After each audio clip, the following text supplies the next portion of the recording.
ती किती एक बोला.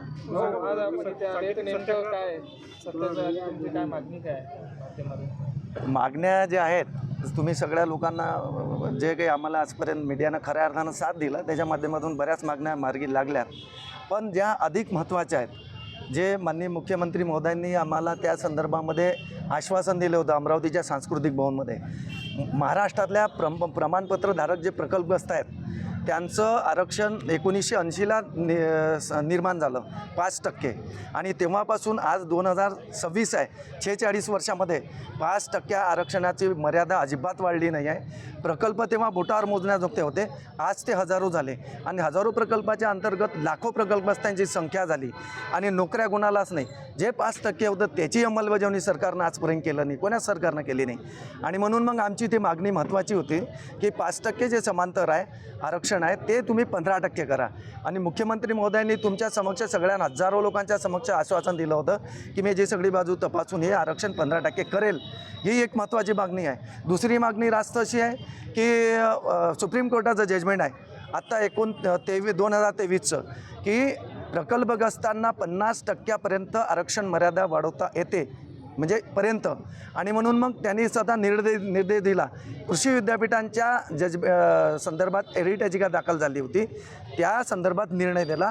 1999 पुनर्वसन महाराष्ट्र कायदा त्याच्यामध्ये ती नोंद आहे, त्याचा आधार घेऊन त्या जजमेंट आहे.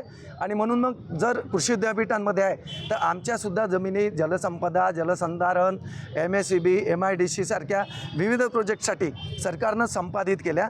त्या सगळ्या विभागांमध्ये प्रकल्पग्रस्तांना 50% जागा रिझर्व करा आणि त्याची जी विशेष भरती काढा.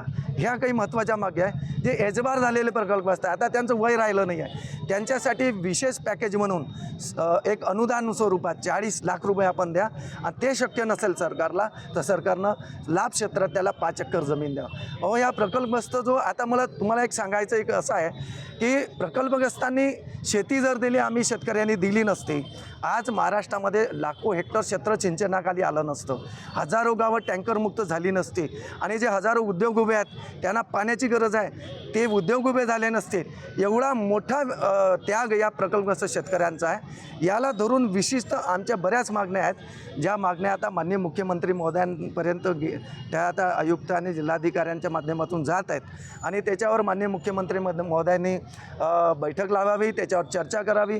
आमच्याकडे ऑप्शन आहे ना, पर्याय देतो ना आम्ही, आमच्याकडे पर्याय आहे. आम्ही काही कुणाचं आरक्षण मागत नाही, पण त्या आरक्षणाअंतर्गत जर आवेदनामध्ये जर 10 सीट रिझर्व असतील आणि 10च आवेदन गेले, 8च आवेदन गेले त्या ठिकाणी किंवा 2 गेले तर त्या जागा खाली राहतात, त्या कन्वर्ट होतात, ओपनमध्ये जातात. म्हणून आमचं म्हणणं आहे की अंशकालीनचं जे आरक्षण आहे 10% ते आरक्षण सरकारनं इकडे प्रकल्पग्रस्तांमध्ये कन्वर्ट करावं.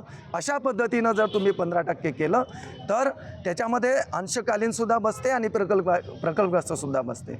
या विविध मागण्या सरकारनं या कराव्या. हा सांकेतिक सत्याग्रह आहे. सांकेत म्हणजे सरकारला एक इंटिमेशन आहे. जर आपण या संदर्भात वेळीच याची दखल घेतली नाही तर प्रचंड स्वरूपाचं आंदोलन संपूर्ण महाराष्ट्रभर आम्ही उभं करू, एवढं या ठिकाणी तुमच्या माध्यमातून सांगतो.